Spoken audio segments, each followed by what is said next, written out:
శ్రీ లలితాంబికాదేవి జ్యోతిష్య పీఠం. భార్యాభర్తల మధ్య కలహాలు రావడం, పిల్లలు పెద్దల మాట వినకపోవడం, ఆరోగ్య సమస్యలు, ఆర్థిక సమస్యలు, విద్య, ఉద్యోగ సమస్యలు, వ్యాపారంలో వ్యవసాయంలో నష్టాలు రావడం, శత్రుభయం, నరదిష్టి, నాగదోషం. మీ ఎటువంటి సమస్యలకైనా మా గురువు గారిని సంప్రదించండి.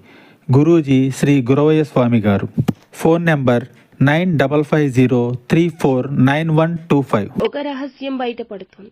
ఏమిటి ఆ రహస్యం? ఏం జరగబోతుంది? ఈ రోజున ఇటువంటి సంఘటన జరగడానికి మూల కారణం గ్రహస్థితి అంటున్నారు పండితులు. వీడియో పూర్తిగా చూడండి. మేము ఏం చెప్తున్నామో క్లుప్తంగా తెలియజేస్తాం. వీడియో మీకు నచ్చితే తప్పకుండా ఒక చిన్న లైక్ చేసి మమ్మల్ని సపోర్ట్ చేయండి. ఈ రోజు దిన ఫలాల ప్రకారం మనం చూస్తే గనక మీ జీవితానికి సంబంధించిన ఒక రహస్యం బయటపడుతుందని చెప్పొచ్చు. మీ కుటుంబ సభ్యులు మీ దగ్గర చాలా కాలంగా దాచి ఉంచిన ఒక రహస్యం బయటపడే అవకాశం ఉంది. కొంత ఆందోళనకర పరిస్థితులు మీ యొక్క కుటుంబంలో తలెత్తినా ఖచ్చితంగా అవి సర్దుకునే అవకాశం ఉంది. కాస్త సమయం ఇచ్చి వేచి చూడండి. అతి త్వరలో మీ జీవితంలో ఒక మార్పు కూడా వస్తుంది. వారి వల్లే.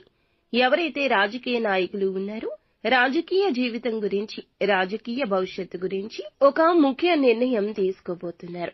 సమాజంలో మంచి పేరు ప్రఖ్యాతులు సంపాదించుకుని ఒక సదవకాశం కూడా ఈ రోజే వస్తోంది. మీ ముందుకొస్తోంది. ఒక చక్కటి గుర్తింపు పొందుకునే అవకాశం ఇది. సమాజంలో మీకు చాలా సానుకూలంగా అనిపిస్తుంది. ప్రశాంతంగా అనిపిస్తుంది. ఉద్యోగ జీవితంలో ఏమైనా సమస్యలు ఉన్నా సమస్యల పరిష్కారం కంటికి కనిపిస్తోంది. వ్యాపారవేత్తలకు ఊహించని హఠాన్ పరిణామం కొన్ని నిర్ణయాల వల్ల జరగబోతోంది.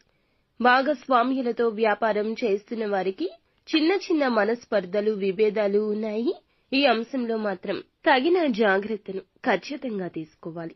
చాలా కాలం క్రితం విడిపోయిన బంధువులతో కానీ, మిత్రులతో కానీ తిరిగి కలుసుకునే అవకాశం కూడా రాబోతోంది. ఈ రోజున ఎవరైతే చాలా రోజులుగా అనారోగ్య సమస్యలతో బాధపడుతున్నారో కాస్త ఉపశమనం వస్తోంది. ఎవరైతే చాలా రోజులుగా ఉద్యోగ అవకాశాల కోసం చూస్తున్నారో ఒక అవకాశాన్ని చేతుల ద్వారా మీరే జార విడుచుకునే పరిస్థితి ఉంది. ఈ పరిస్థితిలో మీ రిక్వైర్మెంట్స్ కాదండి, మీ యొక్క అవసరతను గుర్తించండి. మీ అవకాశం నచ్చకపోవచ్చు ఇప్పుడు మీకు, కానీ ఈ రోజు తప్పు రేపు ఒప్పు అవుతుంది. కాంప్రమైజ్ అవ్వండి. అవకాశం బాగుంటుంది. వదిలిపెట్టుకునే అవకాశం కనిపించవచ్చు. ఎటువంటి నిర్ణయం తీసుకున్నా అనుభవజ్ఞుల సలహాతో ముందుకు వెళ్లడం చాలా ఉత్తమం. కాంప్రమైజ్ అయ్యి అవకాశాన్ని కొంతమంది అందిపుచ్చుకున్నా మరికొంతమంది వదిలిపెట్టుకోవచ్చు. ఈ పరిస్థితులు కనిపిస్తున్నాయి. ఎటువంటి నిర్ణయం తీసుకోవాలి అనుకున్నా అనుభవజ్ఞుల సలహాతో ముందుకు వెళ్లడం చాలా ఉత్తమం. ఏకపక్ష నిర్ణయాలు మేలు కలగ చెయ్యవు. ఒక్క నిర్ణయమైనా మిమ్మల్ని అధఃపాతాళానికి తొక్కిస్తుంది. అది ఏ సలహా అయినా ఎవ్వరికీ ఇవ్వద్దు. గమనించండి. నిత్యం శివారాధన చేసుకోండి. హనుమాన్ చాలీసా పాటించుకోవడం, సూర్యారాధన కూడా వీరికి మేలు